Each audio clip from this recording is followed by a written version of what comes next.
পুরুষোত্তম বন্দে পুরুষোত্তম। পরম প্রেমময় দয়াল আমার আরাধ্য দেবতা প্রিয় পরম শ্রী শ্রী ঠাকুর অনুকূল চন্দ্র চরণ কমলে আমার অনন্ত কোটি আভূমি প্রণাম জানাই। পরমাত্মা জগৎ জননী শ্রী শ্রী বড়মার চরণ কমলে আমার অনন্ত কোটি প্রণাম জানাই। পরম পূজ্যপাদ শ্রী শ্রী বদ্দার চরণ কমলে আমার শতকোটি প্রণাম জানাই। আচার্যদেব শ্রী শ্রী দাদার চরণ কমলে আমার শতকোটি প্রণাম জানাই। ঠাকুর বাড়ির সকলের চরণেই আমার শতকোটি প্রণাম জানাই। এবং উপস্থিত যারা শুনছেন বা শুনবেন শ্রদ্ধেয় দাদা মায়েদের এবং গুরুজনদের, গুরু ভাতা ভগিনীদের, এবং আমি বিভিন্ন আলোচনা পত্রিকা সম্পাদক যা সদ্য যেনারা আছেন এবং ইষ্ট সান্নিধ্যে থাকা সকল উচ্চ সাধকবৃন্দ, পরিকর বা জ্যোতিদের এবং সদ্য ঋত্বিক দাদাদের সকলকেই আমার যথাযোগ্য স্থানে প্রণাম, নমস্কার, শুভেচ্ছা, ভালোবাসা জানাই।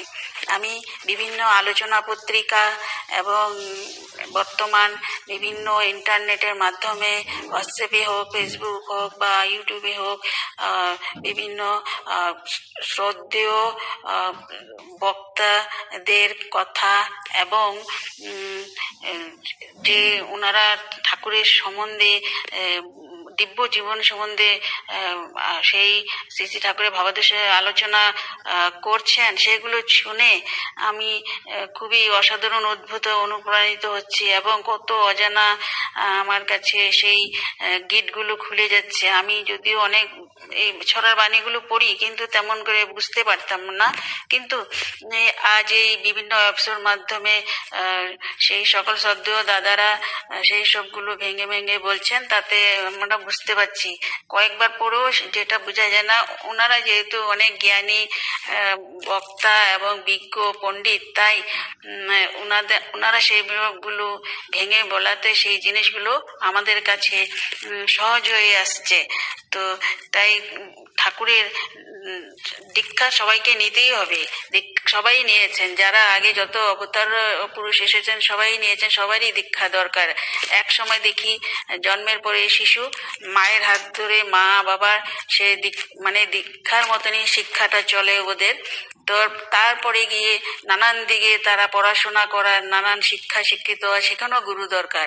কিন্তু যেই বিবাহতে পড়লো তখনই সেই সমাজে চলার মতো, পরিবারে চলার মতো তার সেরকমই একজন দীক্ষাগুরু দরকার, না হলে সেই পরিবার ধ্বংস হওয়ার পথে হবে। কেননা আমরা অনেক কিছু জানি না, আমাদের কত ঝগড়া বিবাদ সমস্যা কত কিছু হতে থাকে। তো সেইগুলোর উপরও ঠাকুর অনেক, যেমন নারী নীতিতে সত্য অনুসরণে, শাশ্বত বাণী, গীতি বিধান, অনেক কিছুতে তিনি বাণীগুলো দিয়ে গেছেন। তো সেইগুলো আমাদের পড়তেও হবে এবং এই নানান দাদাদের কথাগুলো, শ্রদ্ধেয় দাদারা যে অফিসের মাধ্যমে আসছেন ওনাদের কথাগুলো শুনতে হবে, তবেই আমরা অনেক কিছু জানতে পারবো। তো সেই জন্যই ঠাকুর বলেছে নিত্যদিনে অভ্যাস মতো নাম ধ্যান দীক্ষা নিয়ে প্রার্থনা জপ করতেই হবে। নিরন্তর নাম ধ্যান অভ্যাস করলে কপাল টানটানও থাকে গলা মুখে, তখন বিবাহ বিস্ফোরিত হয়। তাই অনেকে বলেন যারা দীক্ষা নিয়েছে দেখতে এত সুন্দর, বুড়ো লাগছে না আর কি বলে। এইখানে পরমপ্রেমময় শ্রী ঠাকুরের একটি বাণী আছে, করাই আচার্য নির্দেশ, সেটা আমি এখানে পড়ছি। কোনো কিছু করতে গিয়ে ভেবে চিনতে বেশ করে দেখো কেমন করে তাকে সুনিষ্পন্ন করা যেতে পারে, আর দেখাটা যেন এমনতর হয় যাতে তুমি যা নিষ্পন্ন করেছ বিহিত তারিত্বের সহিত নিরন্তর সক্রিয়তায় সুদৃশ্য শুভপ্রসূ করে ভালো মন্দ, সুবিধা অসুবিধা যা কিছু সমীচীন বিবেচনা নিয়ে সেইগুলিকে নিষ্পন্ন করতে পারো। এমনতর নিষ্পন্ন করতে গিয়ে যদি 2-4 বার ঠকো তাতেও দুঃখ করবার কিছু নেই কো। ওই ঠকাই যদি নিখুঁত নিষ্পত্তি আগ্রহ উদ্দীপ্ত হয়ে চলে, তাহলে তুমি উদ্গ্রীব হয়ে লক্ষ্য করবে তার বিপর্যয়ী বিন্যাস, কোথায় কেমন করে কি হলো, এবং তার নিরাকরণের তৎপর হবে। আবার যা করেছ তদ বিষয়ে অভিজ্ঞ আচার্য যিনি তা হতে জেনে যথাযথভাবে করবার অভ্যাস যদি থাকে, তোমার কৃতকার্য হবার সম্ভাবনাই বেশি। আর সশ্রদ্ধ সুনিষ্ঠার সহিত তুমি যদি আচার্যের নির্দেশ অনুসরণ করে চলো, বিপর্যয়ের হাত থেকে নিস্তার পাওয়ার টুকগুলিও অতি সত্বরেই শিখতে পারবে। আর ওই শিক্ষার উপর দাঁড়িয়ে যাতে আরো সুন্দরভাবে সেইগুলি নিষ্পন্ন করতে পারো এবং বেধি এবং বোধিচক্ষু উন্মোলিত হয়ে থাকবে তোমার বোধিসত্তায়। আচার্য অনুসৃত দোতনায় তোমাকে কৃতকার্যতার অনুপ্রাণিত করে অনুশীলন তৎপরতার ভিতর দিয়ে যোগ্যতার জুতো যোগ্য করে তুলবে। তুমি কৃতার্থ হবে। এটি কীর্তি বিধায়না 267 নম্বর থেকে নেওয়া হয়েছিল। এখানে এই বাণীটি শ্রী ঠাকুর দিয়েছিলেন। তো এখানে আজ আমরা ঠাকুর বর্তমান যদিও নেই, তার ঋতু শরীরে আচার্যদেব শ্রী দাদার আমাদেরকে প্রেরণাংশ দিয়ে নিয়ে চলেছেন। তিনি বলছিলেন যে ঠাকুরের সেবা করার জন্যই আমরা জন্মেছি, একথা সবাইকে জানতে হবে। তা খালি আমরা চাকরি ব্যবসা বুদ্ধি নিয়ে মাথায় থাকলে হবে না।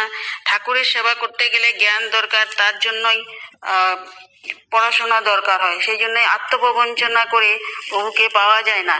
তা বলছেন যে ঠাকুর সেবা ছাড়া বাঁচবার কোনো পথই নেই আমাদের। তাই আমরা দীক্ষা নিয়ে সবাই মিলে একসাথে কাজ করতে হবে, সেটাই আনন্দ। নিজে একলা থাকা যায় না, নিজে অ্যাক্টিভ হওয়া, সবাইকে অ্যাক্টিভ করে তুলতে হবে।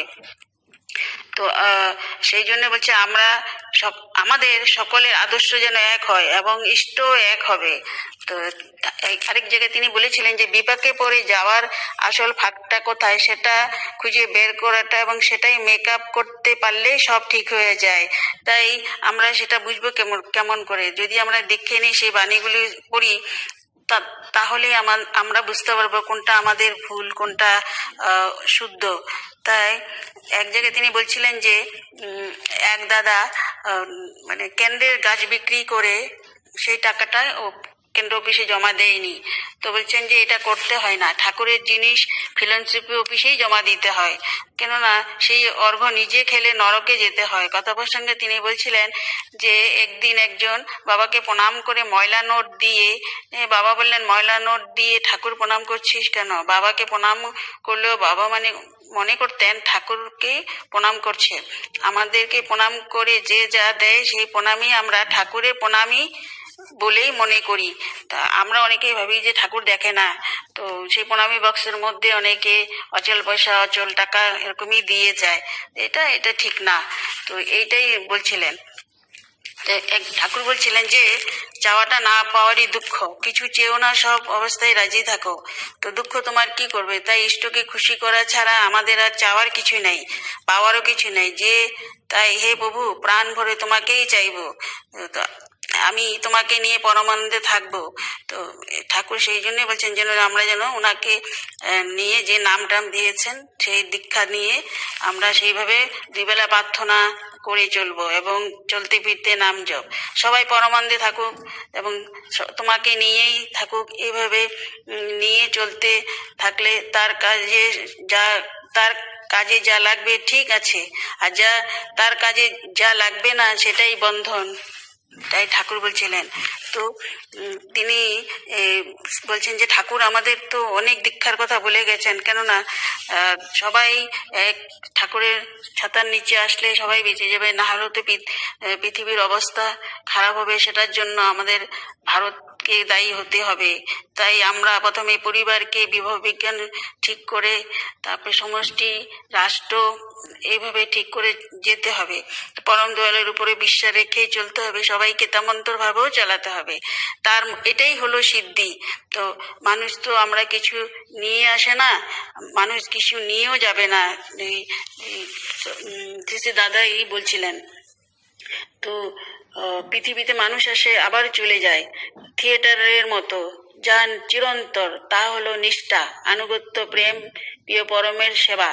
আমরা নিষ্ঠা, আনুগত্য, কীর্তিসম্ভব নিয়ে প্রিয় পরমের সেবা করবই করব, এমন তোর ভাব নিয়ে চলতে হবে, সবার সাথে ভাব রাখতে হবে। তাই দাদা, বর্তমান আচার্যদেব দাদা আমাদেরকে এইভাবে প্রেরণা দিয়েই চলছেন। তো বলছেন আমরা আর্য জাতি, বাবা মায়ের ইচ্ছায় তাদের সেবার জন্যই বিয়ে করি, নিজের জন্য করি না। তো এখানে এক দাদার কাছে বলছেন যে প্রেম ভালোবাসা সকলের সাথেই রাখতে হবে, কিন্তু যে ইষ্টত্যাগী, তার হাতে বা তার ছোঁয়া অন্য খেলে পতিত হতে হয় বলে তিনি এই কথা বললেন। তো এক জায়গায় একটি কথা বললেন যে অন্তর থেকে যে দেয় ঠাকুরকে, ঠাকুর তা গ্রহণ করেন, এমন বহু ঘটনা আছে। তো এখানে একটি ঘটনা বলছিলেন যে এক মা মানে একটা সুন্দর লাল মালা ঠাকুরের গলায় পরিয়ে দিয়েছিলেন ভোগ দেওয়ার সময়। তারপর বসে ধ্যান করছেন, তেমন সময় ওনার মেয়ে কলেজ থেকে এসে বললেন যে, আমি সংক্ষেপে ঘটনাটা বলে যাচ্ছি, অনেক বড় হয়ে যাবে না তো। তো ওনার মেয়ে যখন এসে কলেজ থেকে আসলেন, দেখলেন যে সন্ধ্যাবেলা প্রার্থনা করতে গিয়ে ঠাকুরের গলায় লাল মালা। তখন মাকে বললেন, মা তুমি কি জানো না ঠাকুর লাল পছন্দ করে না? তো এই কথা বলে মালাটা তখনই খুলে রাখলো। তো ফটোটা ভালো করে মুছিয়ে দিল। তো মা বলছে যে আমি তো জানি না, মালাটা দেখে খুব সুন্দর লেগেছিল, তাই আমি ঠাকুরের গলায় পরিয়ে দিয়েছি, আমার খুব ভুল হয়ে গেছে। পরের দিন সকালে ওনার মেয়ে মা ঠাকুর ঘরে গিয়ে দেখলো যে ঠাকুরের গলায় পুরো মালার দাগ, এরকম মনে হলো দাগ, ঠাকুর যেন মনে হয় মালাটাই পরে আছেন। তো ওই মা না জেনে লাল মালা সহজ ভক্তিতে পরিয়ে দিয়েছিলেন। ওই মালার দাগ মুছে ফেলার জন্য বহু চেষ্টা করেও সেই দাগ মুছতে পারেনি। তো এখন পর্যন্ত সেই দাগ মুছে যায়নি। দয়ালের এইরূপই লীলা। তো সেই ভক্তি ভরে এবং টানে যা করে তাই তাই ঠাকুর গ্রহণ করেন। জয় গুরু, সবার মঙ্গল হোক। বন্দে পুরুষোত্তম।